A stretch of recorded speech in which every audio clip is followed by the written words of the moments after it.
like that, and are you comfortable sharing? So. I benefited from a very warm family and educational environment. That said, I was not out as a student. And if I had come out at my high school, I would have literally been the only one. Students, courageous students, are changing the misperception that any one student is alone. And I think that's one of the most encouraging things that's happened, even just in the years that have passed since I was in high school.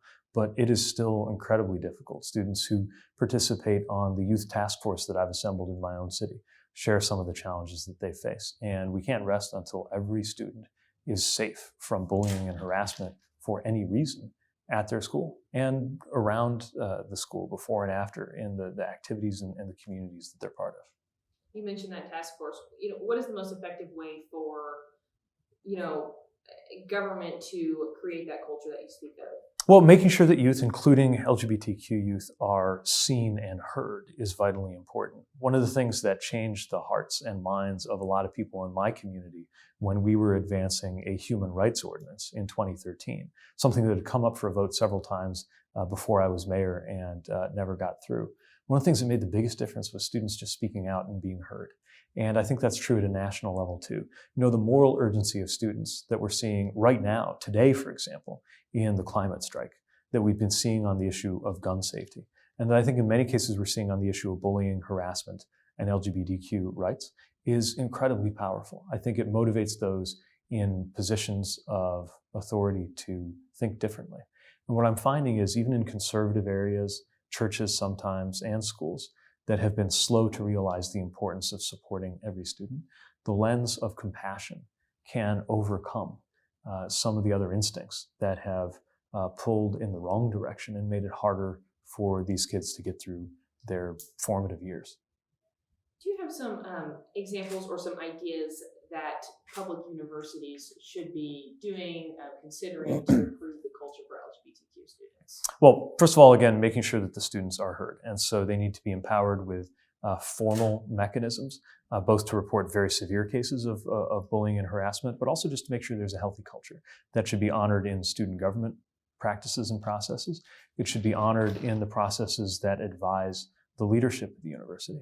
We should also make sure that there is a curriculum that robustly teaches the pathway to LGBTQ equality, a struggle that is still going on, where there have been amazing gains in living memory and also tremendous challenges still to be overcome. And I think that public universities in the United States can also show global leadership by playing a role in the conversation happening around the world, where we have a spectrum from countries, unfortunately not the United States, who are the very foremost in equality, all the way through to countries where it is incredibly dangerous for anybody to even acknowledge being LGBTQ.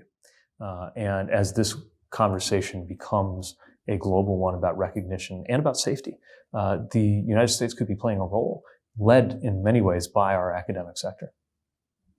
And you addressed this a bit before, but to ask explicitly, what would you do as president to motivate this cultural?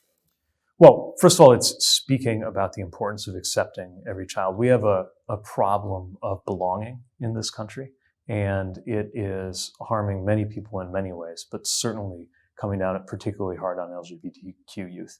Then we get to the specific policies that do need to be undertaken. We have to ban conversion therapy, for example. This is harm coming to children because they are different, and it simply has no place in our society. We have to ensure that guidance goes out, not just to the Department of Education, but when we're talking about health and human services, when we're talking about housing, knowing that 40% of homeless youth are LGBTQ.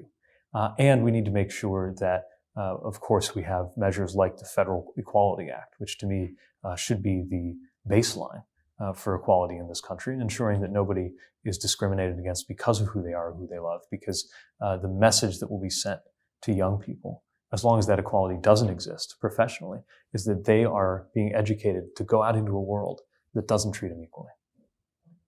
And you had a really moving moment at the last debate where you talked about, your decision to come out. I wanted to ask, what kind of response you've gotten from potential voters, from, folks who, I guess, interacted with since then? The thing that's been really moving is that a lot of the people who responded so encouragingly to me sharing that story were not only people who have had a similar story, but people who have experienced that problem of exclusion or belonging in a completely different way. Now, look, there are big differences between my experience and, let's say, the Black experience in America or what Dreamers are going through. But it's also the case that anybody who has experienced exclusion has an opportunity to stand up for everybody else who's experienced exclusion. And it turns out in different ways. That's just about all of us. We have a culture, and certainly in my view, a president right now, that specializes in pitting us against each other, carving us up, and telling us we don't belong. We have an opportunity to do the reverse, and I'm determined to model that in this campaign long before the first vote is even cast. And of course, build a presidency that promotes that sense of belonging through measures from national service that gives people different opportunities to get to know each other, to a different kind of moral leadership coming out of the White House, to specific policies that ensure that nobody can be mistreated because of who they are. South Bend University, what do you see as their biggest LGBTQ issues, or what are the big things that the improperly worded, forgive me, the administrative, what is the administration doing to improve the educational experience of LGBTQ students there? What is their biggest focus? So we have a number of colleges and universities in my community. One of them, the University of Notre Dame, I think struggled with this issue and still does in some ways, but has taken remarkable strides forward in accepting and supporting students, beginning with simply recognizing an LGBTQ student group, which some folks might not realize was a recent development in the life of that university campus. Again, still a long way to go, but I think what has started to turn the tide there is this sense of compassion.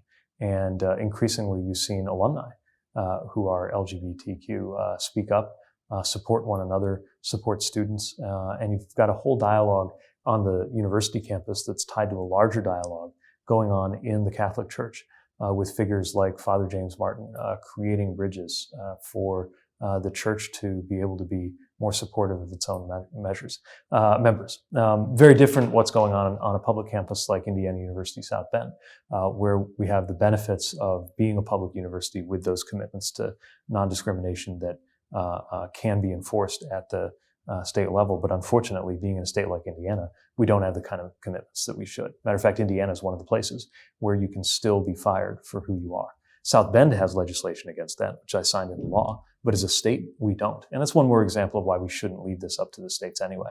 We should have a federal Equality Act that ensures that whether you're a student, an employee, a worker, or just a citizen, that you are not going to be mistreated because of who you are.